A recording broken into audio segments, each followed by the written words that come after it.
afternoon. Very much welcome to this public lecture by Marko Galeotti, co-organized by the Andrejaus Sacharovo Research Center on Democratic Development and the Adamkaus Library. Marko Galeotti is a Sovietologist, and you cannot imagine how happy I am when he told me this the day before yesterday, because usually when I go around and I tell people that I'm a Sovietologist, you get these kind of strange eyes and they think, well, it's something that you just invented. And so Mark is also a Sovietologist, and he's living proof that actually Sovietology is a science. Right? Specialist of tea. Yes. So Mark has been very active, in particular in security issues related to the Soviet Union, related to Russia, to this region. Has written a lot. This book is well known, I think, to you, Vory, the Russia super mafia. It's the basically the subject of what we will be talking about to us today. As I understand, there are 3 more books coming out next week. Next month. So in English. And so at the moment he is the principal director of the consultancy Mayak Intelligence. He is senior research fellow at the Royal United Services Institute, and both in the United Kingdom, and he is still connected to the Institute for International Relations in Prague. And it's a pleasure to welcome you here, Mark. And we'll be listening to you. By the way, the book can be found easily on Amazon. I should mention, amongst the many translations that are coming, there's already an Estonian translation. No Lithuanian one yet. Estonians, they're always first. I know, but you might say, so there is a market opportunity if there's any Lithuanian publisher out there. Anyway, I'm delighted to be here, not least because this is my very first time actually in Lithuania. So I'm very glad of the opportunity and the chance to talk about this my particular pet topic, organised crime and Putin's state. Which of course, it's not as though the links between the state and organised crime started with Putin. I think for me this is one of these sort of particularly compelling points. And it's worth teasing out precisely how it works. I remember once I was talking to a Russian police officer who was, I mean, like so many of his generation, I wouldn't necessarily say he was totally opposed to taking bribes, but he regretted it as a necessity of life. And it was interesting because precisely he was, for me, very much the kind of Russian police officer who is at a transitional point. He was not totally clean, but nor was he totally dirty. He had a sense of, shall I say, what were the acceptable levels of corruption and what were the unacceptable nekulturny levels of corruption. And he also had an interesting kind of perspective on fighting organised crime, because he was in MUR, which is the Moscow Criminal Investigations Department of the police. And he said, look, he wanted to do his job. He wanted to fight the mafia. But he also knew perfectly well that if he went after people at the real top of the criminal structures, he could spend a month, 6 months, a year working on building a proper case, something that can be taken to the prosecutors. And at some point while he was doing that, there would be a phone call from someone with a lot more gold on his shoulders saying, stop it, leave off. That investigation goes no further. And he would have to do that, to basically ditch the investigation or else suddenly find himself on traffic duty if he was lucky. But instead of therefore just giving up, what he therefore did was target middle-ranking gangsters. Not the small fry at the bottom, but not the ones at the top of the system who had their krisha, their roof, their protection, but someone who he at least felt he had a chance to catch and bring to court, and who, if they did go to court, it would make some difference. People trying to make the best of a situation in which the very state structure does not allow them to do their job. That, for me, was a nice metaphor for a Russia that is neither irredeemably corrupt, nor, at present, able properly to reform, but which has pressures both ways. And to a large extent, the reason for Russia being in that position is precisely because of the way that organised crime has evolved, to a large extent shaped by the state. There is this fashionable label of calling Russia a mafia state. And I understand why people use it. It's a nice, snappy term. It catches the eye. But I think it's problematic, because it implies one of two things. It implies either that the state runs organised crime, that on some level Putin tells the godfathers, do this, do that. Or it implies it's the other way around, that the gangsters can tell Putin what to do. Neither of them is true. What we have instead is a relationship. Not quite an alliance, but just simply powerful institutions, powerful blocks that are finding ways of working together. And that's what I want to unpick in this talk. And in a way, as I said, we shouldn't be surprised, because actually what we've seen from Russian history is the extent to which the upper world, the state structures, the formal economy, has basically shaped the underworld. The underworld is really just a distorted shadow of what we see. Now, without going back into Bazarism, you can read my book for that if you want. We knew that it happened, the relationship between bandits and Bolsheviks, right at the beginning of the Soviet era. The extent to which, when you look at, well, who did the Bolsheviks have to rely on in the countryside to be their enforcers and their agents, and often precisely it was rural bandits who realised, oh, this is a great opportunity to legitimise myself and turn myself from being an outsider into being an insider. Also, who did the Cheka, the secret police, turn to be its agents and enforcers in the cities? Well, to an extent, it was actually old Tsarist secret police assets, but again, it was also gangsters, because these were people who had skills that were useful, who had knowledge, who had contacts. Now, this was justified at the time as a necessity of civil war. The Bolsheviks were fighting for survival, and therefore they had to make certain moral and ideological shortcuts.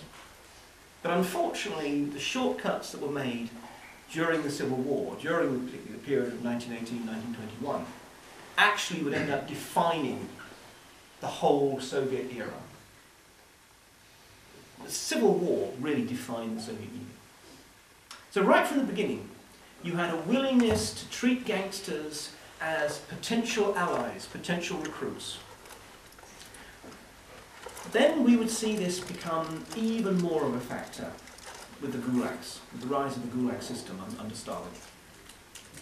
There was this whole whirlwind of terror as a campaign that started essentially to destroy any potential opposition to the state. Not actual opposition, just people who might be. And obviously part of that was, for example, breaking the back of resistance to collectivization of farming in Ukraine, which meant that millions of people ended up being uprooted in that process. But generally, you had millions of people being sent to labour camps throughout the country, some of whom were criminals, some of whom were political enemies of the state, the overwhelming majority of whom were entirely innocent. They had just been in the wrong place at the wrong time, were related to the wrong person, laughed at the wrong joke, or didn't laugh at the right joke, whatever it was. They were rounded up and sent to these gulags. But what started as an essentially political venture also increasingly became an economic one. The gulags were also seen as the engine for labour. Let's be perfectly honest, we're talking about slave labour, which was going to help modernise and industrialise this country. If you regard your prison system as first and foremost part of your economic structure, you obviously want to run it as efficiently, and that means economically, as possible. Now, think about where so many of the gulags were. They were scattered in the inaccessible, the high north, the wilds of Siberia and so forth. The places where most people did not want to live. Most people did not want to live sort of surrounded by clouds of mosquito in summer, freezing in winter. If you wanted people to go there by choice as part of their employment, you're going to have to pay them a lot. Well, that somewhat defeats the object of using slave labour. So, in what was a brilliant and inhuman act of economy, the Stalinist state hit upon a different way of actually running this network. They had prison guards, but actually they outsourced controlling these camps to trustees, basically to prisoners who were willing to work with the authorities. And so they needed to have convicts, zeki, who were actually willing to do the state's dirty work. Now, when it comes down to it, if you're going to choose a convict who is going to be your agent in the labour camps, are you going to pick a bespectacled 50-year-old professor? Or are you going to pick some thuggish, muscle-bound 24-year-old professional criminal who's there on 3 consecutive life terms for multiple murders? Well, sadly, I don't think I would have been making the grade. Of course, it was the professional criminals that the Stalinist state turned to. Firstly, because they were the tough, terrifying ones. Secondly, because ideologically, the Stalinist system regarded them as socially near, that was the phrase he used. In other words, these were just working class boys who had gone astray. It was the intellectuals, it was the politicals who were the real threat, the real danger. So they actually have found a way within their own ideology of rationalising this. That the gangsters just simply, they had false consciousness, they didn't quite understand what they were doing. But the third reason was they could tap into a very powerful criminal subculture that existed. One that actually does date back to the late 19th century, the so-called one of the Vorovskoy mir, the thieves' world, which was not an organisation, but it was a subculture. It was a group that had grown up within the rapidly industrialising cities of late Tsarism. And it was a criminal subculture that had its own code of behaviour, its own slang, its own visual language of tattoos, and above all, a key sense that they were separate from mainstream society. And let's just take the tattoos, for example. There are many other criminal subcultures that use tattoos. If you think like the Japanese Yakuza, for example, they affect these quite extraordinary, often deeply artistic sort of tattoos across their body with dragons and landscapes and wave and everything else. But the interesting thing is, their tattoos end mid-arm and around the neck. So that you can go into the bathhouse with your fellow Japanese gangsters and admire the other person's body art. But then you can put on a suit, or even just a shirt, and then you can blend in to mainstream society. That was not the way of Vory tattoos. There you would have finger tattoos that would show what particular criminal trades you practice.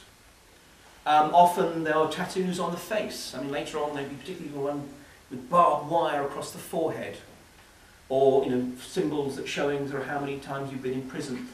The whole point of Vory tattoos was not just simply to basically be a representation of your criminal career.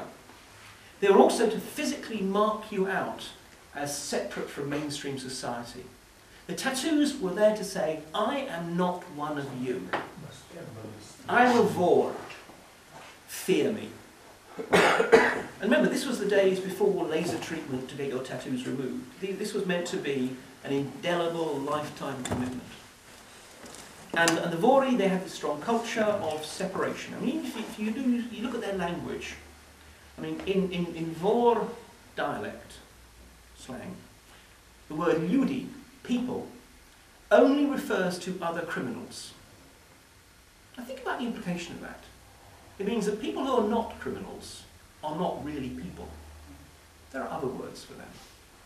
You can understand a lot about a subculture from the language it uses. Anyway, so here was this criminal subculture. From Stalin's point of view, they were tough, they were ruthless, they had sort of a code of commitment to promises made and so forth. There was just one problem. The traditional Vory code also said you never, ever cooperate with the authorities. At all. You never pay tax, you never do anything that mainstream society requires of you. That was a problem, but only a temporary one. The Stalinist state, in effect, offered all kinds of perks and benefits to those Vory who were willing to cooperate with the authorities. And remember, we're talking about gulag life, in which actually, a little bit more fat in your diet, the chance not to go out and cut down trees in the middle of winter or whatever, quite possibly was the difference between life and death. And also, the people who are in the Vorovskoye Mir were on the whole not pleasant people. A lot of them liked the idea of becoming a power within their camp. And so there were some who were seduced into working with the state. And they basically became the foremen, the enforcers, in some cases the guards, and later on, in some cases, you even had cases of criminals who were serving in a camp being made camp commandants later on. I mean, an extraordinary process of assimilation. But basically, these people became absolutely integral elements of the management structure of Stalinist labour camps. And anyone who has read all the various harrowing Gulag memoirs, I spent, in the process of while I was working on this book, I spent about sort of a period of some months where I read nothing but Gulag memoirs. It was, as you can imagine, a very happy time of my life. But nonetheless, the memoirs are basically written by intellectuals, not members of the Vorovskoye Mir, but constantly this sort of the presence of these criminals who have been sort of adapted and adopted by the state is a sort of constant theme within them. Now, when these people began to cooperate with the authorities, they became, from the point of view of mainstream Vory society, outcasts. More, they became enemies. They had broken the code. And there were a lot of cases of violence and killing of these sort of so-called suki, the bitches, the collaborators, by the mainstream. But what happened was, in the period really of the 1930s, you had a kind of armed truce within the labour camps. The ones who had been co-opted by the state, the collaborators, they preyed on the mainstream camp population, the innocents who were there, and they forced them to work and so forth. They didn't try touching the Vory, the traditionalists. And likewise, the traditionalists, they may have despised the collaborators, but they knew that if they actually worked against them, the state would crack down on them. So they basically ignored the collaborators. And they too preyed on and exploited the ordinary prisoners. An uneasy truce that would not survive the Second World War. After all, for the Soviet Union, the Second World War was truly an existential struggle for survival. And in this time, you had cases of Vory, despite their claims to be totally outside, Vory who volunteered to serve in the ranks. More often, you had Vory who were forced to serve, being swept up and put into penal battalions and sent to the front. And obviously, at that point, as far as the traditionalists were concerned, they had become suki, because they had been willing to accept. The idea was, you were meant to, if necessary, die before you worked for the state. There were cases of traditionalists who would eat ground glass to stop themselves from being forced to go out to work. So basically, these people who've been willing to fight for their motherland, they were no longer part of the tradition.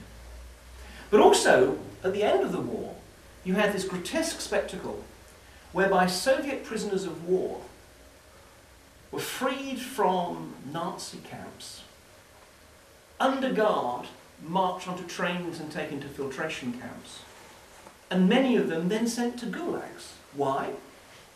Because Soviet soldiers should never surrender. And also because they had had a chance to see what things were like in the West, and the fact that it wasn't like the propaganda presented itself as. So you also had a massive influx of ex-prisoners of war, the vieša, the soldiery, coming into the gulag camps. And again, because they had worn a uniform, because they had carried a rifle, as far as the Vory were concerned, they were people who were kind of collaborators with the state. So now suddenly, there were vastly more collaborators than there had been in the past.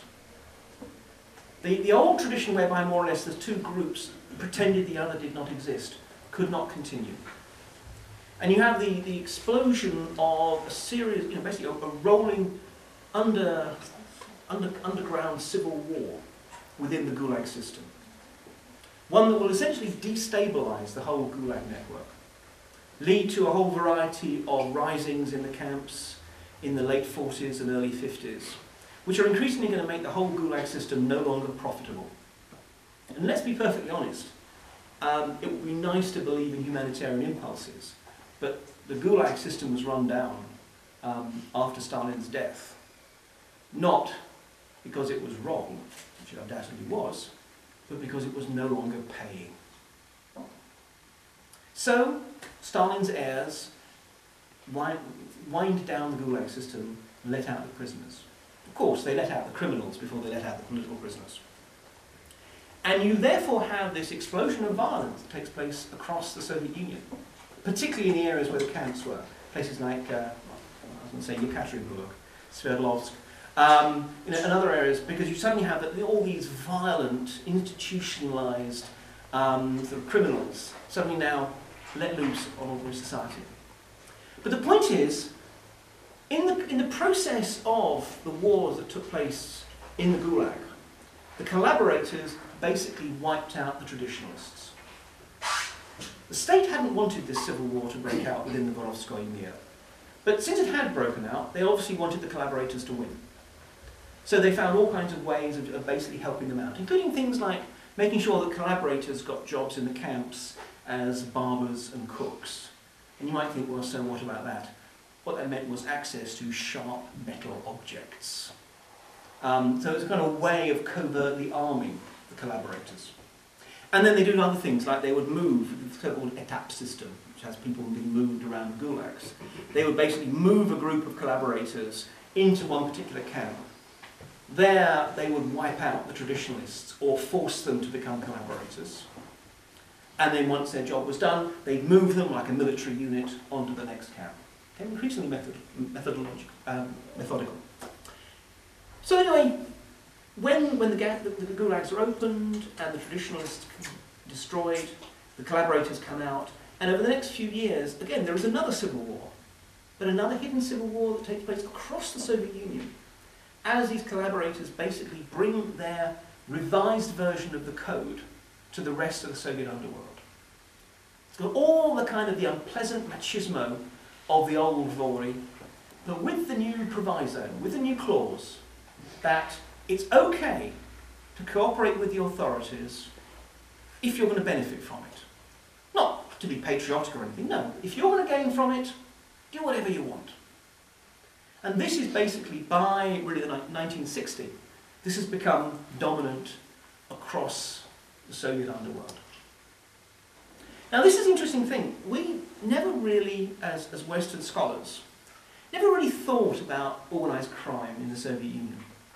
A couple of emigre writers had written about it, some very good books, particularly Charlidz's Criminal Russia. And they had essentially been patted on the head and then largely ignored. In the West, we had basically assumed that there could not be organised crime within a police state. Of course, we were wrong.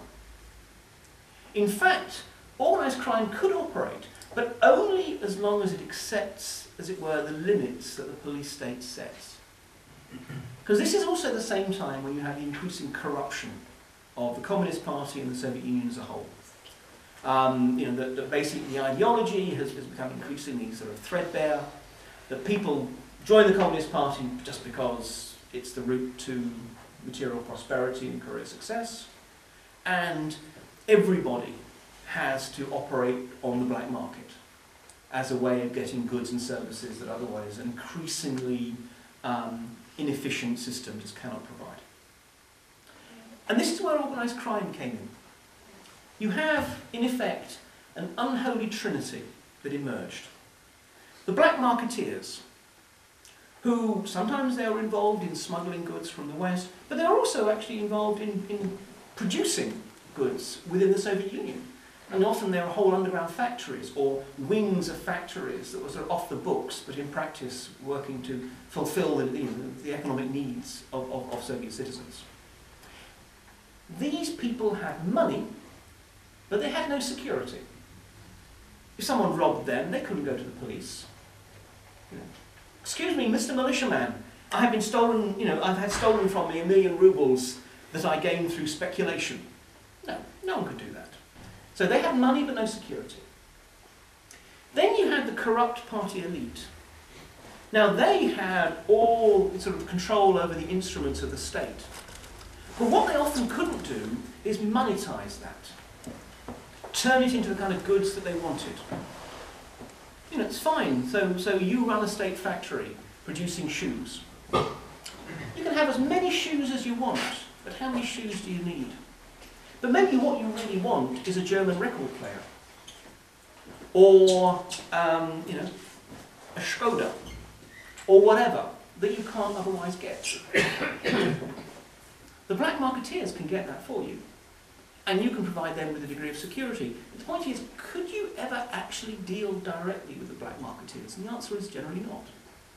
Organised crime emerged as the middleman, connective tissue between these worlds. At first they started to try and prey on the black marketeers.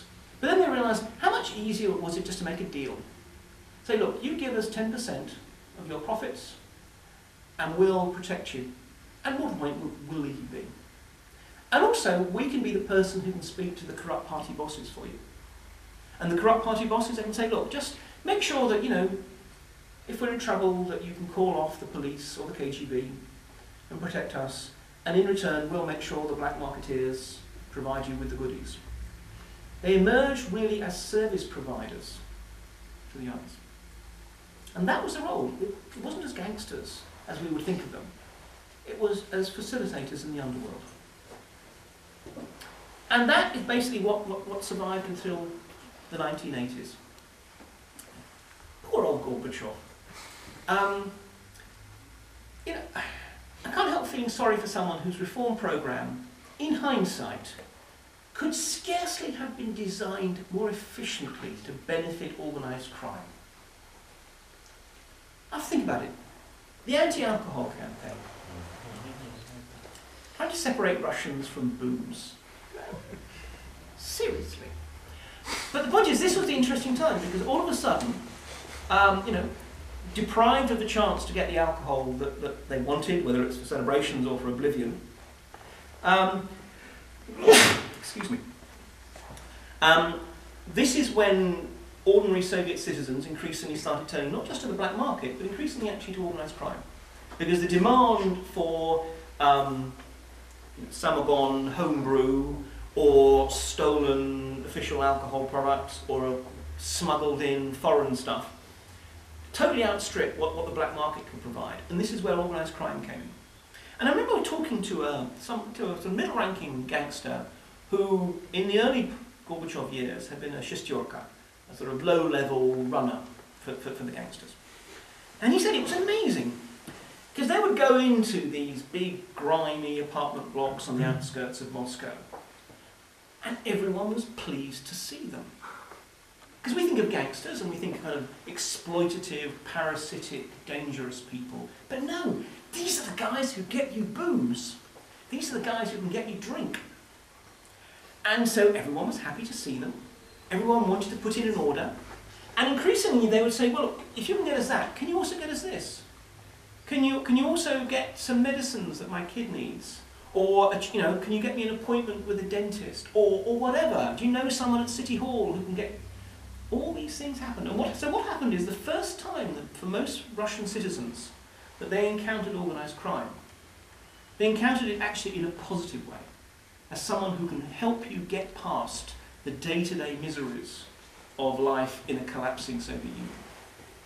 Then we had the cooperative movement, small-scale businesses that gave the suddenly rich gangsters the chance to launder that money.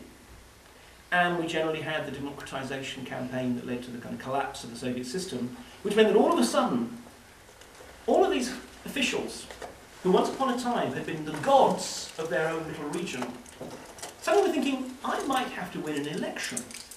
A real election, you know, ones with more than one candidate on the ballot. What I really need is someone who can make sure that people come out and vote for me. Someone who can make sure that the political rallies of my opponent get broken up. Someone who can make sure that none of my opponent's election leaflets get delivered. And this is, again, something the gangsters can provide. Russian gangsters have basically been the state's dirty little service provider. Whether it has been in terms of helping the Cheka and the Red Guard in the beginnings of the Civil War, whether it's in terms of essentially policing and running the Gulag system, whether it's in terms of facilitating the black market, which is absolutely essential. I mean, let's not forget, if there had been no black market, the Soviet Union's economy would have ground to a halt at least a decade earlier. The black market was essential to the survival of the Soviet economy, and the gangsters helped that. And then later on, the gangsters were the people who could basically provide all kinds of benefits and services to this emerging post-Soviet, but essentially Soviet, new Russian elite that emerged. And in the 1990s, again, in some ways it was the state, not by its actions, but by its inactions, by the state's failure to properly reform in Russia, it created all these vacuums that the gangsters filled. I mean, in the 1990s, yes, the gangsters were involved in smuggling drugs and guns and protection rackets and all these other kinds of things, but they were also, for example, providing a whole variety of almost state-like functions. If someone owed you a debt in the 1990s, you could go to the courts, the totally corrupt courts that basically would just simply sell a decision. But it could take years. And the law was that you could only claim back what the original debt was. And in years, inflation would have eaten away at that money. Or you can turn to the gangsters, and they will basically make damn sure that you get your money. And maybe they'll take 10%, maybe they'll take 20%. But it was actually still economically worthwhile. As the state was failing in the 1990s, the gangsters could basically fill that void. I remember talking to a Western businessman who was involved in early stages of distributing consumer products, Western imported cheap consumer products, toiletries and such like around. And he was using a particular trucking firm. I said, you are aware that that firm is run by the Chechen mafia? And he said, oh yeah, that's why I go for them. Why? Well, every other firm I used, almost everything got stolen. Either the drivers would steal it from the lorries, or gangsters would hold up the lorries when they're sort of in the middle of the night, or when the lorry was parked up, people would break in and steal from it. Chechen trucking firm. No one messes with my stocks. It was actually economically wise for this person to do a deal with an organised crime, openly organised crime run trucking firm, simply because the state was in such a state of collapse. But then things change. Enter Putin. When Putin was sort of kind of campaigning, 1999-2000, he obviously talked very tough on law and order. Presented himself as the man who's going to sort of deal with all these problems and bring it to an end. And a lot of people, even within the underworld, thought he was going to be serious about that. I remember talking to one Vory who literally had a packed suitcase under his bed, so that if he got a phone call from one of his informants in the police saying, we're going to be coming for you, he could grab that suitcase and rush for the airport and get out. Well, he never had to use that suitcase. It actually became very clear that as far as Putin was concerned, organised crime was not really a problem, not really a priority. Instead of cracking down on organised crime, what he did was basically offer organised crime a social contract, a deal. And it was this. carry on doing your crimes, and the police are going to carry on trying to catch you. Fair enough. But if you do anything that looks like a challenge to the state, or an embarrassment to the state, we will treat you as an enemy of the state, which is something that is rather more serious. And frankly, after a decade in which they had made a lot of money, but also been fighting rolling turf wars and so forth, organised crime was actually quite willing to take that deal.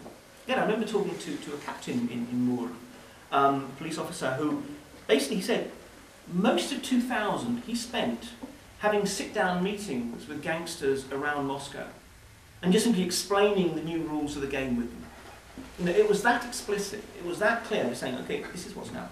And it happened. You had a very quick and dramatic change, which in part had been happening before. For example, in terms of contract killings, 2015, there were almost as many contract killings as there were in 1995. And we think of 2015 as a time of relative stability, and 1995 as a period of Bredel, so chaos. The thing was, in the 1990s, a lot of the contract killing was carried out very indiscriminately. It was the car bomb, or the drive-by machine gunning of a restaurant. Lots of innocents were under risk, and therefore everyone was scared. Since 2000, the standard etiquette of the contract killing, it's nice to know there's an etiquette for all things, like he said, as an Englishman, is that essentially the only targets are going to be the actual intended victim and his driver bodyguard. And these two people are going to get gunned down one night, and no one else is going to care. It's going to get maybe 2 column inches on page 6 of the local newspaper. No one's going to care. Why? Because basically the people who get gunned down were in that world anyway. People outsiders, maybe, unless you're a journalist who's trying to investigate into someone's sort of business too closely, I'm still amazed and impressed that there are real investigative journalists in Russia. Despite the fact that it is as dangerous to be an investigative journalist in Russia as to be a war correspondent in the rest of the world. I mean, literally. But nonetheless, people are still willing to do that. But the point is, nowadays, civilians don't feel at risk, and they're not at risk. Essentially, everything has got control, because Putin would not allow mayhem on the streets, because that made it look as if the state was not in control. It's all about the state. Now, every now and then, some gangster figures become a little bit too visible, a little bit too high profile, or they challenge the state, and then the state reminds people of who's in charge.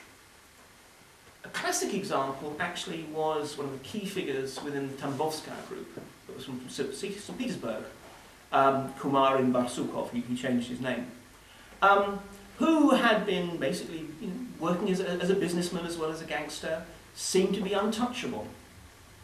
Until he made two mistakes really. One of just being too visible, too obvious, embarrassing to local boy Vladimir Putin. But at the same time as essentially not being willing to cut beneficial deals to people close to the Kremlin. That was being a bit cheeky. That was not appreciating who was in charge. 300 police commandos were sent from Moscow to St. Petersburg to arrest him. He was immediately airlifted out of St. Petersburg and back to Moscow and put in prison. And then in due course he was charged and imprisoned. Now, the Prosecutor General, Yuri Chaika, who is basically one of Putin's factotums, said that the reason they had to do it this way was they were concerned about corruption within the St. Petersburg police force and so forth. Well, that's true, but only part of the truth. The other reason for using so many men and making this such a big, high-profile, well-televised event was precisely to make a point. Precisely to say, you may think you're untouchable. You may have lots of guys with guns or whatever. But bear in mind, the state is still the biggest gang in town. Doesn't matter how big you are, we can take you down. Doesn't matter how many men with guns you've got, we've got more with bigger guns. So there is very much this case of the state demonstrating it. And in hindsight, we should not have been surprised. Because if you look at Putin's career in St. Petersburg in the 1990s, when he was deputy mayor. Again, it's fascinating to unpick now. One of his key roles was to be liaison, to make deals with whoever needed to have deals. And that included foreign companies, it included big business in St. Petersburg, but it also included gangsters, who were necessary, just if nothing else, just to ensure that they didn't get in the way of trying to run St. Petersburg. So in a way, what Putin did, was he took the model that he had tested out in St. Petersburg, and he rolled it out across the Russian Federation when he was president. And it's worth mentioning that Kumarin Barsukov was, after all, one of the figures with whom he had dealt with in St. Petersburg. He was willing to deal with him after a while, but as soon as it became an embarrassment, as soon as it became an inconvenience, as soon as it made it look as if somehow he was bigger than the state, he had to go. So this is what's happened. We have this new social contract, a new relationship, which to a large extent is defined by the state setting boundaries. Putin does not tell the gangsters what to do. Putin's state tells the gangsters what they cannot do. You can't do things that can embarrass the state. You can't mess with certain figures who are close to Putin. And sometimes it's really quite specific. I mean, it's fascinating with the Sochi Winter Olympics and the recent World Cup. It's very clear that, look, the Kremlin was very, very keen that these things went without a hitch and without any kind of bad publicity. And the word went out. These foreigners who are coming, they must not be dealt with badly. Sell them drugs if they want to buy drugs, sell them prostitutes if they want to buy, hire prostitutes or whatever. But we don't want burglaries, robbings, we just don't want any kind of bad instances. And the word went out, and indeed the gangsters held off. They realised that when the state tells them about something like this, it is not worth their while challenging that. So the first element of the social contract is for the state to set the boundaries. Second element of this social contract is, ironically, that you've got, once again, I think a separation of the different worlds of dirty business, dirty politics, and the underworld. In the 1990s, it was very hard to tell the difference. I mean, I spent some time working for the British Foreign Office, and occasionally I had people saying, so-and-so has applied for a visa. Are they organised crime? And I usually have to kind of live down to the stereotype woolly-minded academic by, instead of giving them the nice clear answer that they wanted, saying, well, it depends what you mean by organised crime. Because the people they were usually asking me about were not kind of tattooed thugs. They were kind of businessmen who had corrupt politicians in their pocket and probably made their first million from embezzlement, but it's hard to actually decide quite where they fit. Actually, we've now seen something of a more clear distribution. I mean, not that any of these people are honest, but that they have, as it were, different dishonesties. The gangsters do the gangster work. The dirty, dirty politicians provide protection, cretia, send contracts in the right direction in return for a suitable cut of the proceeds. The dirty businessmen, make sure they avoid their taxes, they get their contracts by being in bed with the politicians, and they may well turn to the gangsters if they need a journalist silenced, if they need traffic labour to build a hotel or whatever. But there's a very clear distinction, because Putin wanted to know with whom he was dealing. But the third element of the social contract is actually, I think, increasingly we've got the state moving from being essentially negative, this is what you can't do, to increasingly positive, this is what we want you to do. Now, we've seen that, for example, with hacking. Now there's obviously a lot of talk about the GRU, military intelligence being involved in hacking. But if one looks back, actually the majority of cases in which it looks like there were kind of computer attacks that were driven by the state, ranging from the attacks on Estonia in 2007 to more specific ones. Actually, they were criminal hackers who basically the FSB knew who they were, and at a certain point said, we know who you are, we can crack down on you, or you can do something that we need doing. That was a model that then became more generalised, and we particularly, I would suggest, have seen this since 2014. I call this in some publications kind of Putin's Crimintern. Russian organised crime, Russian-based organised crime, is uniquely global. I would stress this actually. I mean, they are not the biggest gangsters around. The Italians, I suppose my Italian half would be proud of that. Incidentally, the name Galeotti means convicts, Zecchi.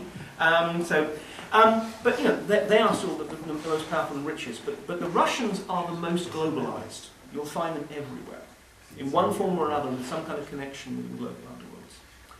And facing this new geopolitical struggle with the West, it's clear that Putin, aware that Russia economically is vastly weaker, militarily is weaker, in soft power is worlds weaker, is instead looking to mobilise whatever resources Russia does have, which Russia can actually use against the West, and one of them is gangsters.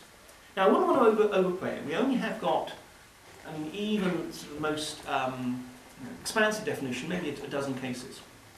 But we're increasingly seeing instances, I would say increasingly, where actually Russian-based organised crime is being used as an additional asset. It's not replacing the spies and all the other instruments. It's an addition to them. And sometimes it's because they've got particular skills. They can smuggle someone across borders, they can move goods indetectably. Sometimes it's just to provide extra support for intelligence operations. Most importantly, though, of all, it is actually the generation of черная касса money, black account monies. In other words, funds that don't seem to have any kind of Kremlin fingerprints on them. So, for example, we have got specific cases. I mean, one actually sort of relates to Estonia, when the Estonian security police officer Eston Kokver was kidnapped across the border. Well, he was investigating a cigarette smuggling ring. Doesn't seem to have any kind of particular security or intelligence dimension. However, in hindsight, it becomes clear that that cigarette smuggling ring was basically being allowed free access across the border by the Russian Federal Security Service, in return, firstly, for carrying out some low-level surveillance operations, but secondly, in return for a cut of their proceeds, of their profits, that was then being sent to various sort of bank accounts in Europe. So in other words, money that didn't seem to have any kind of, it hadn't come from a Kremlin bank, it hadn't come from Moscow, it wasn't in rubles. You know, it was generated within Europe by people who are very good at hiding their money. And I think this is actually where the Russians are increasingly getting their operational funds for particularly political operations in Europe. It's essentially by taxing Russian-based organised crime operations within Europe. And obviously I've heard other examples in Bulgaria and elsewhere. So this is the connection. So I mean, to summarise, I mean, what we see is a state, Putin's state, that increasingly has begins to embody a sort of sense that, an ideological sense of mobilisation. It basically says, look, we are in an existential political struggle with the West. The West wants to constrain us. The West wants to deny us our rightful place as a great power. And therefore, we need to use every instrument at our disposal. And it doesn't matter if we're talking about the media. It doesn't matter if we're talking about oligarchs. It doesn't matter if we're talking about anything, including gangsters. They can be, if need be, conscripted to the state's service. Now, this presents a rather pessimistic perception. So let me just end with a little bit of room for optimism. It's like Pandora's box, and there's always be hope at the very bottom of it. I don't think that this model is going to last in the long term. It will basically last so long as Putin is in the Kremlin. But trust me, that will end. It just seems as if it never will. First of all, the Russian people themselves are fed up with this. I mean, this is why corruption is one of the issues that Putin is most worried about being used to mobilise opposition against him. People are well aware of the situation, and it's not just ordinary people who feel corrupt. As I said, going back to my example right at the beginning, there are a lot of people within the system, cops and such like, who want to do their job. And in some way, this is actually vaguely reminiscent of the situation that obtained in Italy in the 1970s, when everyone knew that the mafia was in bed with the governing Christian Democrat Party, and you couldn't do anything about it. People were getting fed up, till eventually that kind of became too much, with the murders of two particular investigative magistrates created this national movement that forced a corrupt government to change. Now, okay, it's not going to happen quite that way because Russia is not a democracy in the way that Italy was. But nonetheless, there is a growing groundswell, in my opinion, of Russians who are fed up. The second reason is actually many people within the elite. I won't say they're fed up, but they want to move on to the next stage. When you're robbing banks, you don't want there to be a police force. By the time you own a bank, you want there to be a police force to look after your bank, so you don't have to hire private security guards. The current generation of the Russian elite is deeply corrupted, kleptocratic, but also getting older and wanting legitimacy and security. They want to feel that they can travel without their assets being sequestered.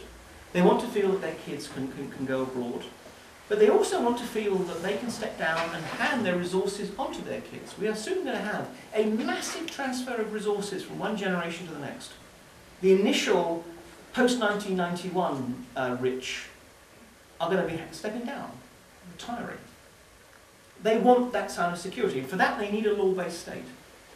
So this is the irony. Having stolen everything they possibly can, they now want law to protect what they've stolen. And the third and final element is the underworld itself is unstable. Putin's model only works as long as the underworld is pretty stable. You can basically cut deals and everyone is quite happy with the outcome. Now increasingly this is an unstable underworld. There are constantly new pressures, there are new sources of revenue. I mean, 1/3 of Afghan heroin now travels through Russia, a country with, after all, the highest heroin consumption per capita in the world. Most of it heading towards Europe, a little bit heading towards China. And gangs are beginning to kind of compete more openly for control of that. Sanctions are creating their own pressures. Ironically, the very stability of the underworld is a problem. Why? Not enough gangsters are being murdered. Now, that's not my opinion, I should stress that. But the point is, in the 1990s, if you were smart and ambitious and lucky, you could rise very quickly because basically the other gangsters were being murdered. Nowadays, you actually have relatively fewer cases of senior gangsters being assassinated. And so you've got a generation of 40-something gangsters saying, when's my turn? Why am I still being run by this 65-year-old or 70-year-old who's in charge of the gang? And actually you're beginning to find that also causing tensions and fractures. So for good reasons and bad, for both the fact of, I think, the Putin system is increasingly sitting uncomfortably with many Russians, and also the fact that actually the underworld itself, at some point, is not going to explode into a sort of truly global, national turf war like in the 1990s, but is likely to face kind of local pressures like that. I don't think this current situation will continue. For the moment, this model of a kind of conscripted organised crime, which operates really within the boundaries that the Kremlin sets, is the pattern we have. Anyway, I'll stop there so we have time for questions, comments, furious rebuttals, or whatever.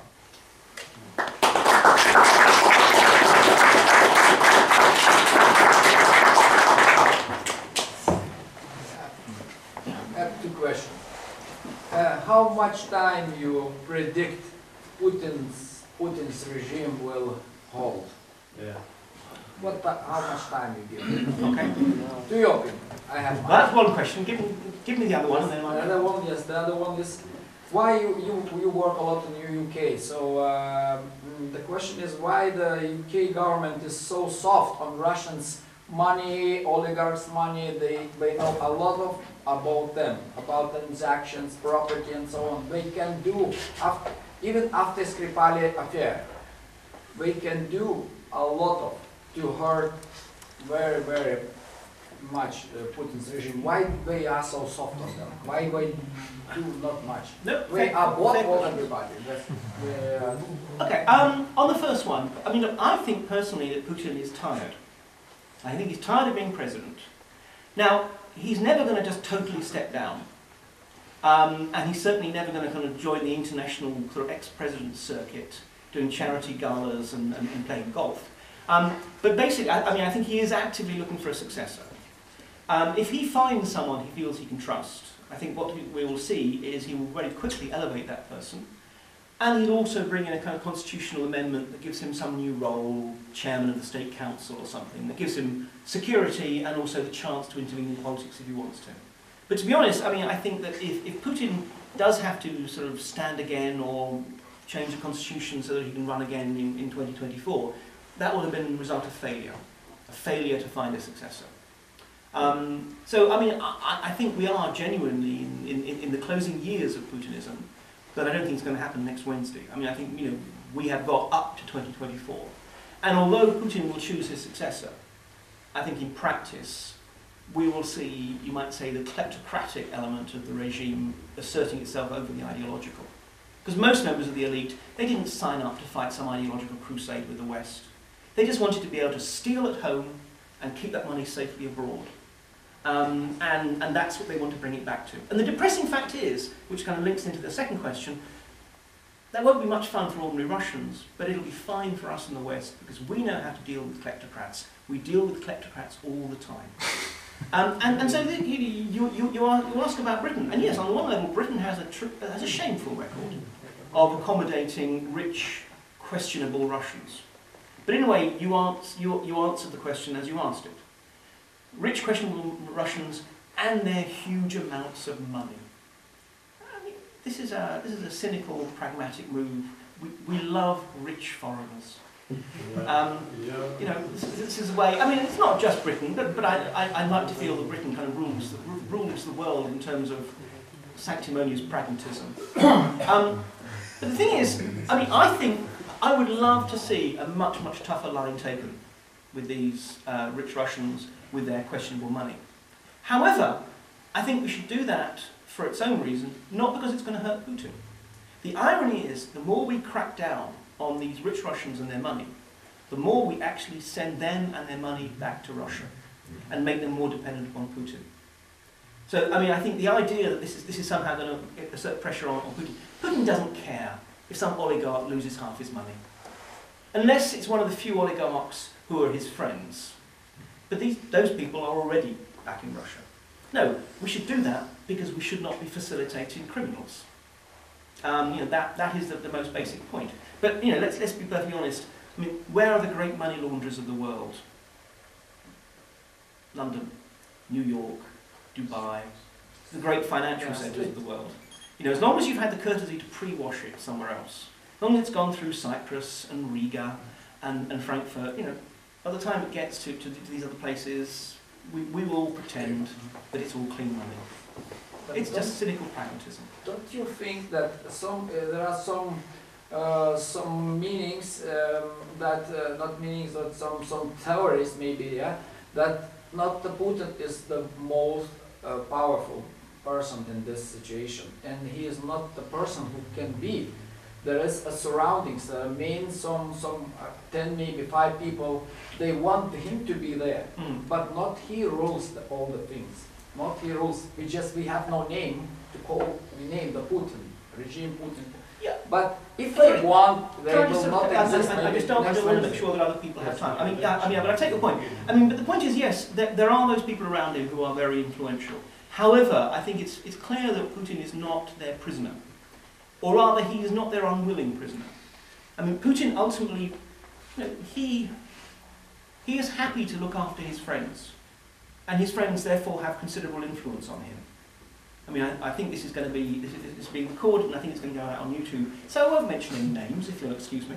But nonetheless, you know, we do know who these powerful figures who are actually also personal friends of Putin is. But again, he is not their prisoner. He is their willing protector. And I think that's the difference. Okay, I'll go over there. What do you think? How much influence Putin has over the Republic of Lithuania at the moment? Historical, at least.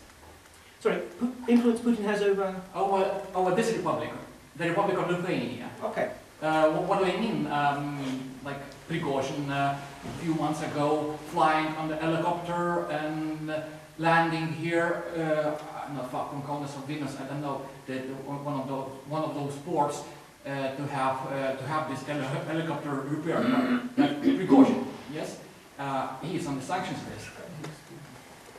Well, I mean, I think that in a way one has to kind of distinguish certain things. I mean, there is, like, shall we say, influence over a state at a kind of, you know, being able to tell a state what to do, or at least sort of, you know, dramatically change its policies. I don't see that as being the case. What I do see is clearly there are challenges for any one individual country, especially a smaller country, to be that tough with the Russians and that ruthless. This is one of the reasons why the Russians never like to deal with the European Union. I mean, in part it's because they don't really think the European Union exists.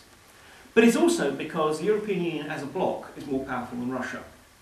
But most individual countries within the European Union are that much weaker, and therefore the Russians love to keep relations bilateral. Now, I think when it comes to Prigozhin, I mean, I can't sort of pretend to any kind of inside knowledge about that particular case. But I mean, I think generally speaking, it is more that there are certain situations in which a lot of countries are tempted to turn a blind eye to a specific point where you know that if you actually do anything about it, the Russians are going to respond very toughly. And I think this is because this is a problem we have about solidarity in Europe. We have NATO, which is, has a rock-solid guarantee against military aggression. If a Russian tank rolls across your border, I have no doubts, and interestingly enough, I think Moscow has no doubts, that NATO will be there. But anything short of that, actually we have seen a striking lack of solidarity within the European Union. Basically, you're on your own. And I think this is more likely to be the issue, in my opinion, again, purely my opinion, is actually just thought, look, things are going to get very, very sticky if we actually do anything about this. So it's just one case, let's just pass it by. But the third element, I think, I want to stress this. There's a lot of talk about disinformation and generally as this sort of terrible problem from the Russians. For me, the biggest problem is not disinformation, it is corruption. And that is where I think the Russians have got this kind of capacity to exert influence on specific issues. Not just specifically here, but I mean, I think, in any Western country. And I think that's where we need to consider more. Because the thing is, a lot of times, when we see sort of policies being adopted, they're the result of extensive, open conversation. But when we see specific actions, for example, are we going to do anything about Prigozhin? Now, I don't know if it's in part because actually decision-making was slowed by any individual. Anyone sort of sat on it until it was too late or whatever. Corruption is the kind of the magic ingredient that you can use in all kinds of different circumstances, and that's something that the Russians excel at. So, on a state policy level, I don't see it. Capacity to actually influence through intimidation, through corruption, on specific cases, sadly that's not impossible. To touch on a little bit earlier, you spoke about smuggling into different countries, and you just expressed your opinion on Russia's influence within Lithuania currently. Do you see an influence of smuggling that's being Russian-led into Lithuania? And if so, to kind of tie into another point, you talked about the stagnation of age. Mm-hmm. What demographic do you see those smugglers being? Are they those older people who would like to move up, or are they lower level, maybe 18 to 30? Well, interestingly enough, first of all, to answer that last bit, the smugglers are often not Russians. Russian organised crime, like most organised crime, is strikingly international. And just as one can look at the very, very close links that are existing between Russian and Ukrainian smugglers, even while their countries are in undeclared war, well, so too one can also see it in the Baltic states. I mean, the cigarette smugglers that Eston Kokver was looking at were largely Estonians, not Russians. So let's not assume that it's actually going to be Russians who are doing the smuggling. And in age terms, yeah, I mean, smuggling is generally a sort of a younger guy's kind of job. It's basically usually late 20s onwards, late 30s. In terms of smuggling, I'd say Lithuania, what's interesting is actually the Belarus angle. Because we know that Belarus is used as a sort of cutout for all kinds of trades back and forth. So we have, for example, luxury goods that are under sanction in Russia, counter-sanctions, are smuggled in. Well, either that or else the Belarusians suddenly have acquired an astonishing appetite for parmesan and so forth. But no, it's clearly not. There's a lot of sort of smuggling through. So there's smuggling that goes that way. And then there's smuggling out, actually, it's effectively money. We're seeing a certain amount of money laundering, not the kind of big industrial money launderers that we've seen elsewhere, where you have millions, tens of millions, hundreds of millions being laundered. but lots and lots of individual people's bank accounts have been used to sort of, you know, to launder maybe €1,000 a month, stuff which is always going to be beneath the reporting guidelines. But if you've got 50 people doing that, then you begin to have a sort of, you know, an interesting activity. So we've got, in a way, money smuggling through the form of money laundering. We have luxury goods smuggling into Belarus. We also have smuggling of stolen items, organised theft rings in Europe, which then, you know, one of the ways is they move it through Lithuania. But there's also one of the key problems, though, is there's actually some quite, and I hesitate to sound as if I'm praising them, but quite efficient Lithuanian organised crime groupings that are operating in Europe. And one of the problems sometimes is distinguishing those which are purely Lithuanian and those which are ethnically Lithuanian but linked to Russian gangs. And I was talking to some people at Europol quite recently, and that was something that they didn't have a definite answer from. But on the whole, I mean, I don't see Lithuania as being a major smuggling route. Actually, if you look at it, most of the Baltic smuggling is now actually going through Scandinavian ports into Germany, rather than through the Baltic states. Combination of law enforcement activity, but also just in terms of it's easier to hide things amid much larger flows of goods. And just there are other ports, particularly ports and airports and transit points, which are just that much more active, and therefore it's just easier to use them. I'm not quite sure how to phrase my question, but something like, does President Trump's circle understand the Russian social contract system? I don't know how else to phrase it. Yeah, I'm hard pressed to suggest that President Trump's circle understands much. But especially when we come to the Russians. I mean, you know, obviously of late there's been all the revelations about the Moscow, you know, Trump Moscow sort of project, and people, you know, claims, oh, we can get Putin on board and so forth, which were amazing. Not because I think there's actually any real Kremlin connection there at all, but that demonstrates the extent to which essentially these are people are clueless chancers who just did not understand how Russia operates, and that, you know, you're not going to be able to offer Putin a $50 million penthouse and suddenly he'll say, yes, you can build this tower block or whatever. You know, they almost felt that they were living not even just in the 1990s, but in a caricature of the 1990s, or whatever. So no, I mean, I think I'm struck by how time and again, not just Trump. I mean, as I said, Trump doesn't really understand anything, but even the people around Trump who are meant to be more intellectually gifted, whatever they do understand, it's certainly not Russia.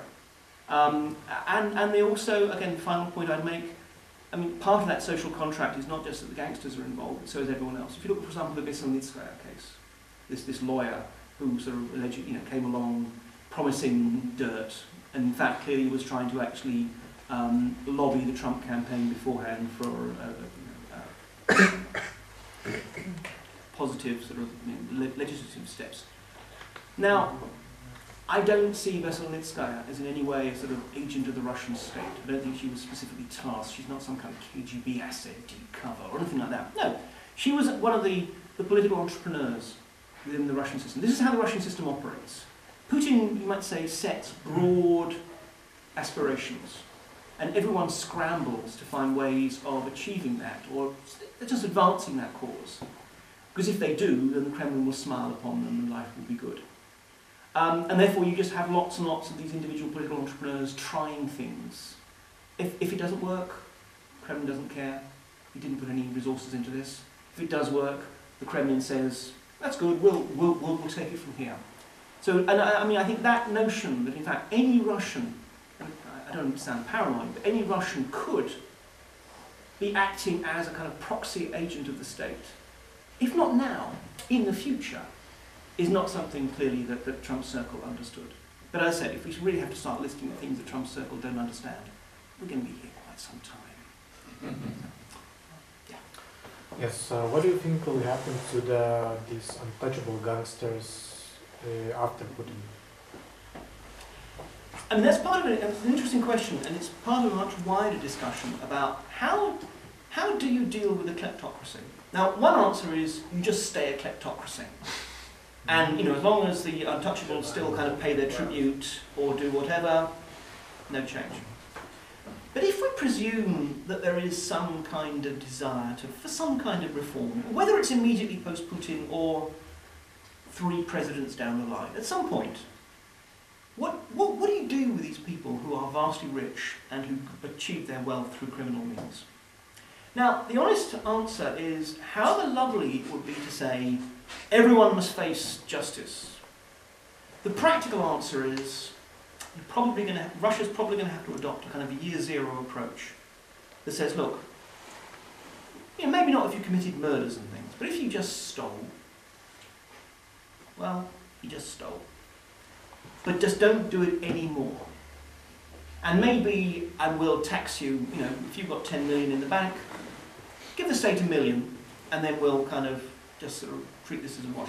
So, I mean, I think what will almost certainly happen is that the gangsters will be given the chance to buy themselves into legitimate society as long as they surrender their criminal activities. Because if we're honest, that is the process of state building that we have seen across the world. You know, this is stuff that Charles Tilley wrote about, that actually state building and organised crime are very, very similar processes.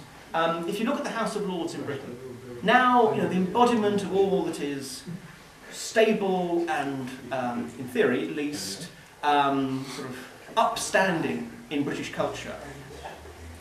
But, you know, the genesis of that was they happened to be the sort of bandit barons with the longest swords who had to be bought into the system. So I think that's probably what's going to happen, is that some figures will be decided, will be regarded as just too toxic and too beyond redemption. But others will be given the chance to basically legitimise themselves, so long as they accept new rules. And again, I suspect that they probably will be willing to do that, because they're gaining security and legitimacy and so forth in the process. Morally questionable, politically pragmatic. If I can, 2 questions, please. So the first one is related to the question the man asked before. How did you totally figure out all these schematics and so on under the carpet or underground or whatever? And the second one is, I don't remember, a few years ago probably, Putin announced the amnesty of the money, foreign money, as you know.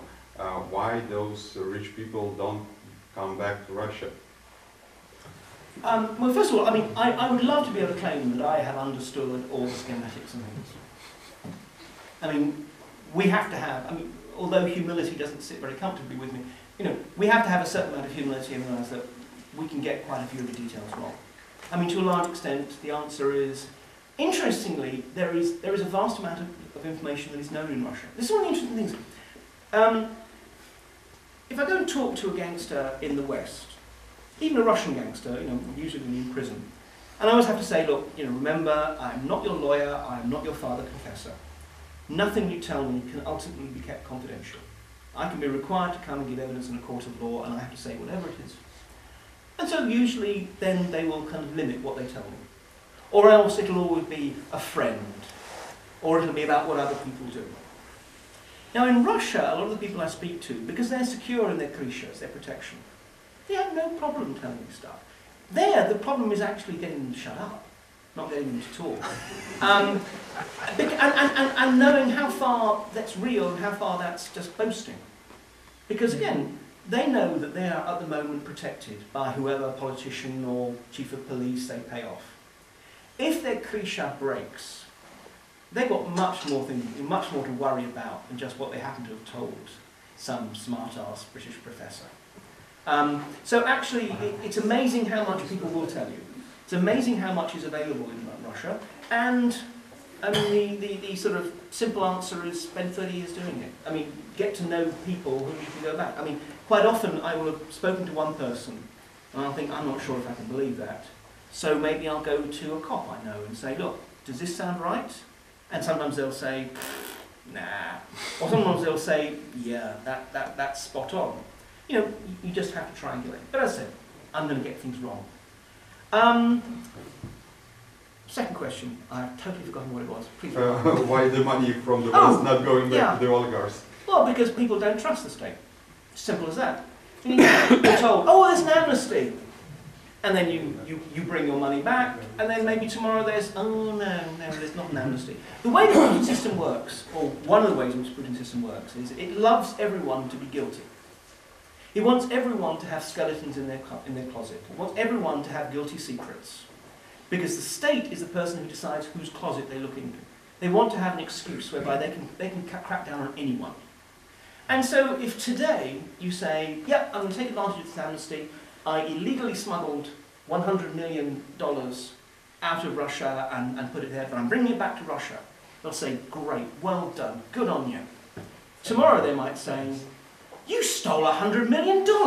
That's disgraceful. You're going to prison now, if that's what they want. I mean, that's what people think. People do not trust this state.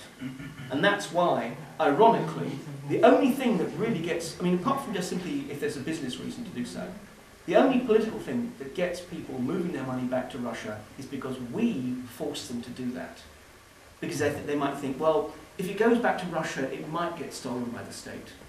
But if it stays in the West, it'll definitely be sealed by the state or sold, sequestered. So I might as well move it. So I think this is the thing. Just people don't trust. People would much rather the money go there. So this guy there, and then. Okay.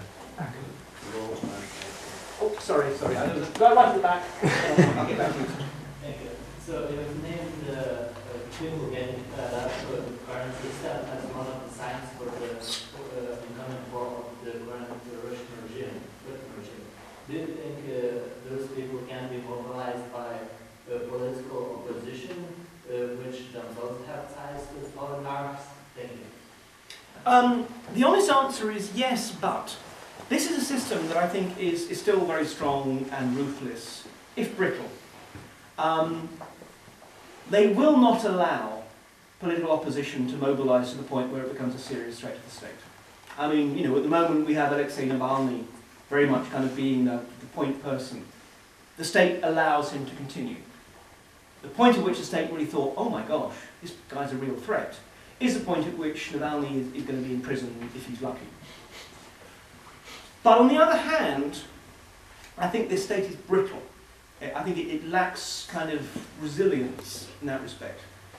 If there's something that happens as a shock, that's where I think we could see things moving very, very fast. And it's interesting. I once had a conversation with an FSB, Federal Security Service officer, from a region. And I said, well, so what is your job? And he said, and it's interesting that the idiom he used, because he'd been raised in Poland and his parents had been diplomats in Poland. And he said, my job is to make sure that the Russian Lech Wałęsa does not appear in my region.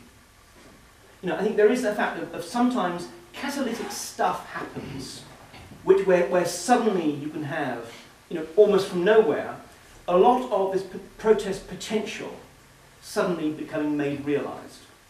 So I think that's the way it could happen. I'm not saying it absolutely will, but I'm saying it's not going to happen through a sort of a natural, organic, today we got 20% of the vote, next year we might get 30%, and then maybe in a few years' time we'll win an election. Putin is not, and Putin's system is not going out by elections. But on the other hand, if there was some disaster, I mean, if Putin suddenly died and there was a crisis within the leadership, if there was another Chernobyl, if there was some, I mean, the big economic nightmare is a massive default of one regional budget, which would then knock on to a whole bunch of other regions, and suddenly people are just not being paid and such like. If one of these crises happened, then I think we could see a lot of this pent-up protest potential suddenly becoming manifest. But the interesting thing is, we have no idea around which pole. Would it, not as in capital P pole, should I? Is it going to be a Navalny figure, who, for all his limitations, is essentially liberal and Western-looking? Is it going to be some ultranationalist? Is it going to be a new generation communist? There are all kinds of different potentials, and we and the Kremlin have no idea who that person could be. Yeah, my question actually very much similar to the previous one. I just want you to elaborate a little bit more about that post-Soviet space or Russian population, about their criminal mentality, because you know they have formed up during 4 or 5 generations that criminal atmosphere, and it interpenetrated in all levels of society, into the culture, into the movies, everywhere, and everyone who has some Soviet past probably they understand Fenya, you know, the criminal language and so on. So, do you really think that the Russian population are able to change their political course towards the West in case that of shock or something something like that? Or do you think it is possible only in some very successful characteristics will fell together and in long term? I mean, it will be long. I mean, again, I think we could see a shock creating, you might say, a government that feels it has to make better relationships with the West. Because let's be perfectly honest, this current crisis in East-West relations does not do Russia any good at all. And particularly, you know, in the longer term, you know, they need Western investment, they need Western technology, not even if just simply to exploit their own oil and gas fields and the high north and such like. It does not make sense for them to be at daggers drawn with the West. Yeah, this is essentially emotional. Exactly. You know, this is an emotional, generational thing. But I mean, again, I think we could see in the next political generation saying, why do this? But that's a political thing. That's different from actually everyone suddenly internalising Western rule of law values and so forth. And we have to be honest, when we talk about Western rule of law values, are we talking Sweden or Italy? Are we talking Denmark or Bulgaria? I mean, I think, you know, we have to be realistic that I think Russia's going to be Bulgaria before it's Sweden. And then it's going to take a while. Even Italy is not reachable to Russia. Well, interesting, but you say this, I mean, I think that's, I remember reading some stuff that came out of the 1970s, which said that Italians have lived under this state of criminality and weak states for so long that it's basically sort of almost encoded in their DNA. And you know, it's going to take multiple generations before that'll change. And yes, I mean, Italy still has a serious problem, but I mean, Italy has made massive strides from then. Likewise, you can find writings that basically say, you know, particularly interwar writings, that say the Germans are by nature so militaristic that, you know, how could that possibly change? Japanese, the same. The same. I mean, so actually, I think that, yes, these cultural factors are important, and particularly, you know, again, yeah, you look at Russian TV, you listen to the fact that, you know, everyone's listening to chanson and whatever. I mean, yes, there is a certain sort of difference, but, you know, we shouldn't assume that that somehow encodes itself on the problem, sir, with all your explanations or examples is that, for example, Japanese or Germans, they draw really good conclusions on what they did. And Russians are proud of that, what they did. They are proud of that most famous saying that "Вам Россию не понять" and so on. So they don't go to that conclusions. The population and the government as well. So that's why I can answer a question. Japanese and German, the same South Korean examples. 50 years of American occupation. This is troops inside, and that's it. And you will change the Russian mindset. External power. Before we go into my advocating 50 years of Russian occupation, I mean, but I think the important thing is this. Look, actually, you know, human beings, Russians and everyone else, I mean, are able to, I think, disconnect to an extent their own experiences and realizing how that actually impacts on their life. I mean, yes, of course, you know, the Russians have been through this extraordinary experience, particularly, you know, when the Gulag system meant that, you know, pretty much every family had people who went through the Gulag system, and even if they were purely innocent and so forth, but they were exposed to that culture, they were oppressed by Vory and by Suki, they came back humming chanson and such like, and that has continued. And you can still see it in popular culture. But in some ways, for that very reason, I think people are actually quite aware of the downsides. And I think that, you know, if one looks at surveys of Russians, not when they're asked questions like, do you trust Putin? Which obviously has gone down, but still is always very high. But if you ask them that question like, well, what kind of Russia do you want for your kids? And it's really striking because the things they actually emphasise are precisely, you can set up a business without it being stolen from under you. that you aren't going to be victimized by officials, that there's a sort of freedom of opportunity. Very quickly you see that what they are describing is precisely the kind of values that we have internalized within Europe. I mean, I think that Russia is slowly, painfully coming back to Europe. And, Putin and his regime is, in my opinion, when in 100 years' time history books are written, will be considered to be a transitional period. He is in some ways the last gasp of Homo Sovieticus, in my opinion. Now, there is a post-Sovieticus. I mean, nothing changes dramatically. All of these will take time to shift. But nonetheless, I think we have to be very careful about somehow assuming that, well, Russians, that's in their bones, because, the same way as, frankly, organised crime was so deeply ingrained in both, not just Italy, but also Japan, and yet they're able to turn against it. Now, yes, you, patience, yes, you. Within political activists and analysts from Russia, so I have two questions also. So the first about Italy.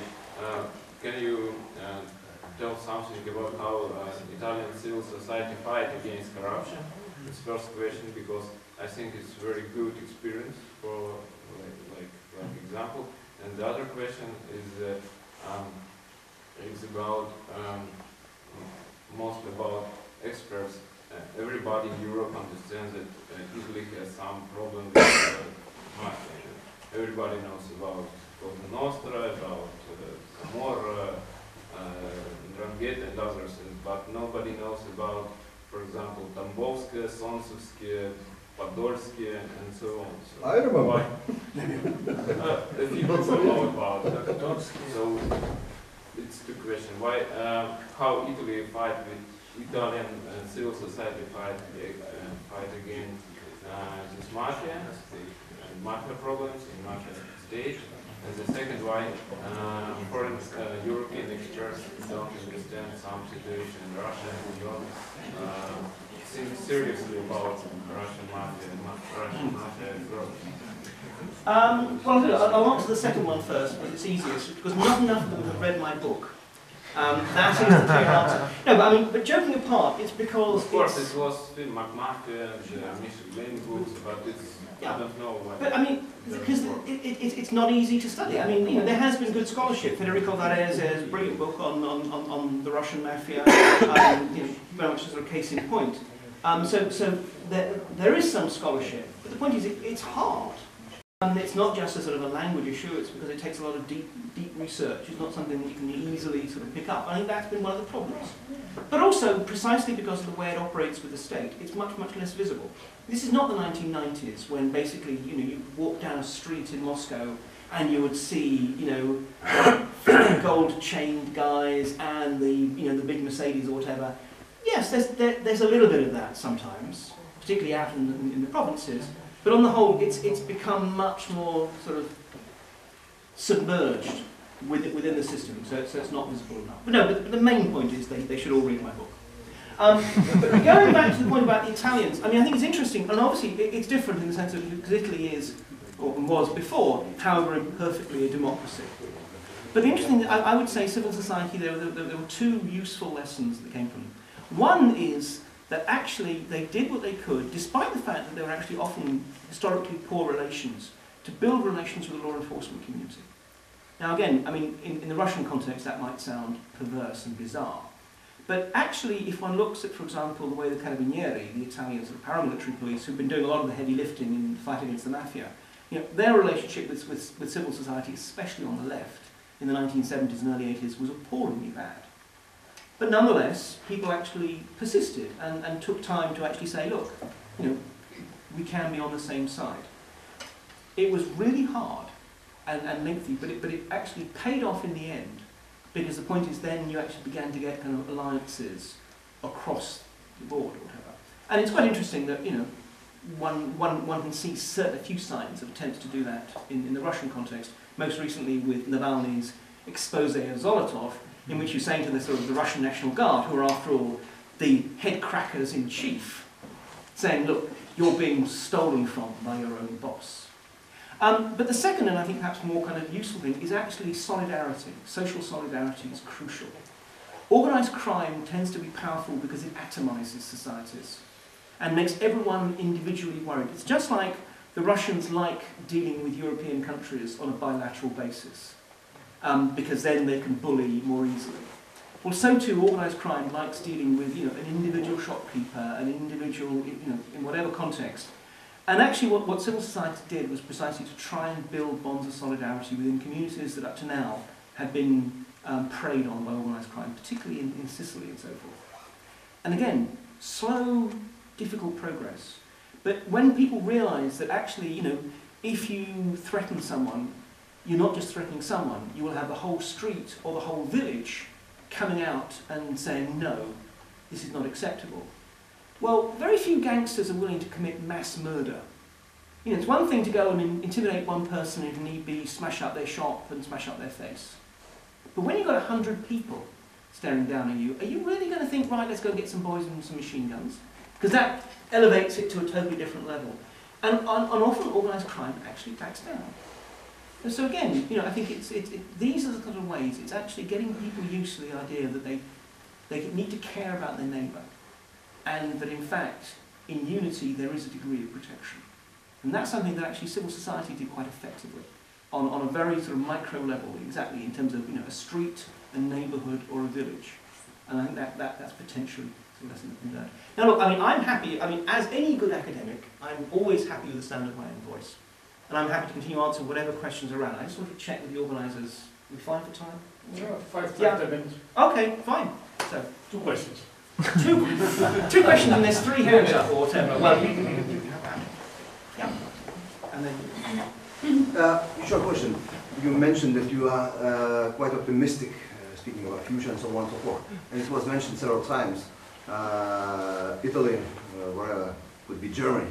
But still, when you are looking at that romantic period of creation of those nations, and Giuseppe Garibaldi, all that stuff, and then it was something different, fascist and Nazi state. And I see a lot of similarities now in current Russia. How optimistic you are about this part of the life in Russia in the next 10 years, let's say, probably after Putin, or in time of end of Putin? Yeah, well, there's always a sort of difficulty with using the F word because it becomes very, very sort of politicised. But fascism of the Italian variety actually does have distinct kind of connections with what we see now in Sweden, particularly this notion of a mobilisation state, tutto per lo Stato, everything for the state. I think one can see similarities. But again, I think that what we're seeing is the reason that the Putinist state is having to be so repressive, is having to draw on so many resources, is actually a sign not of strength but of weakness. The same reason why it uses vast amounts of propaganda to try and convince Russians that the West is actually so debauched and evil and hostile. Well, you only have to do that if actually Russians naturally are not going to be believing that. And you have to keep trying to kind of reassert and re-whip them up. The point is, this kind of a model of mobilisation state does not last, cannot last. It depends on a new threat, a new excitement, a constantly new spectacle. Now, I do not believe that Putin is an irrational individual. I think he is, I think he's deeply misinformed, I think he's deeply prejudiced, and he clearly is thinking about his kind of place in history. And he's trying to build that. But I don't think he's insane. And I don't think there's any chance that we're going to see him being at all willing to actually have an open conflict with the West, or indeed with most other countries. There are no more Crimeas lying around for sort of easy, quick foreign policy victories. Belarus? No one wants, but the point is, Belarus, no Russian sitting there thinking, gosh, wouldn't it be nice if we had Belarus?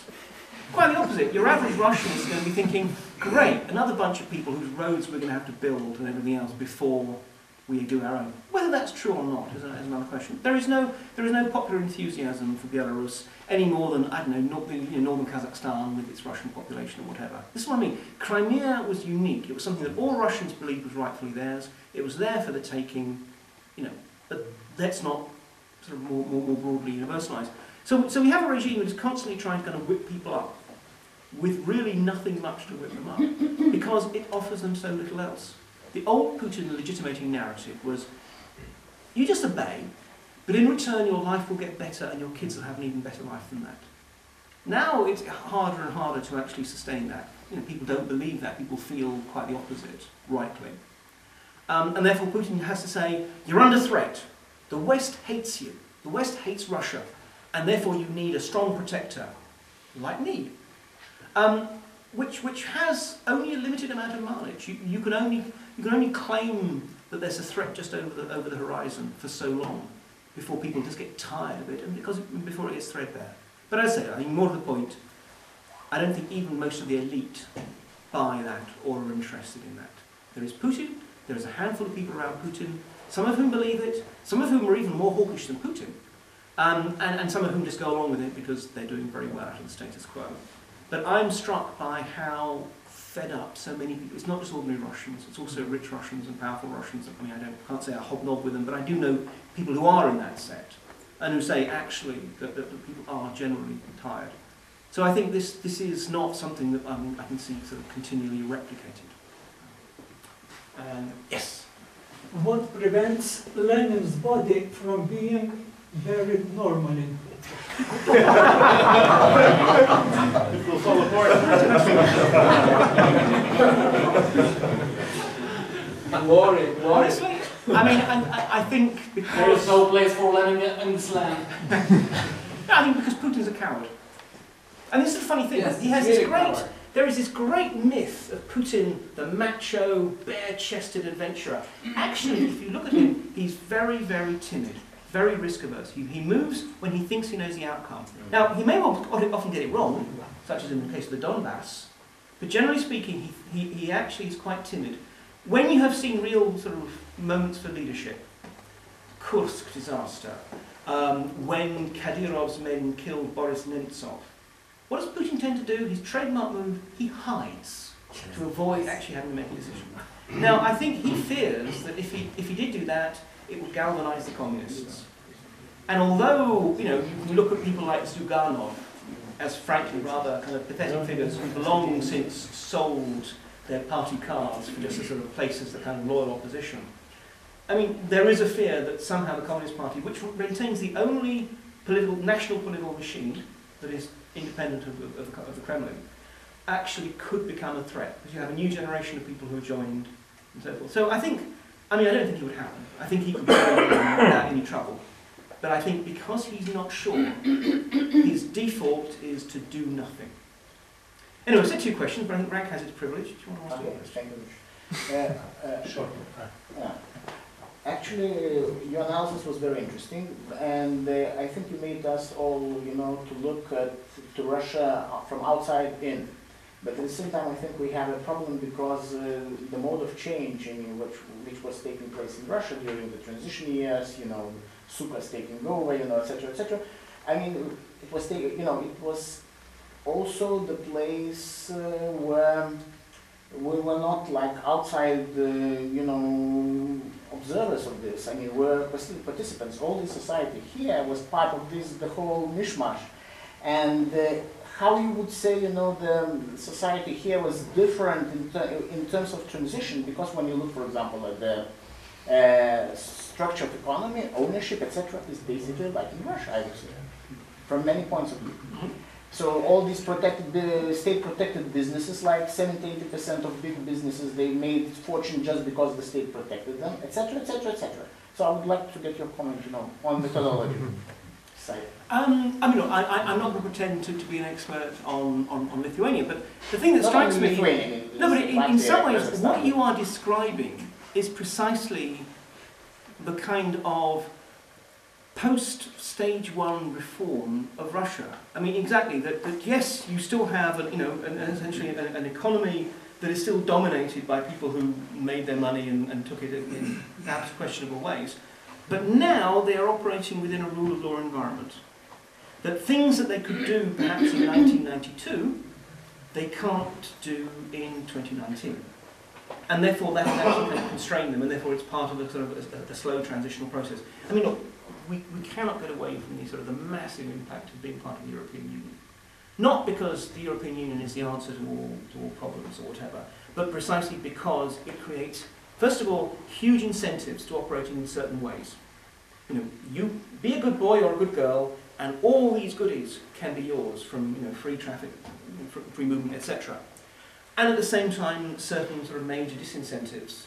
Well, if you start, again, if one looks at, for example, what's happened in your neighbours, the Latvian banking system, which for so long has been such a shocking scandal, is now slowly, painfully, but successfully being reformed.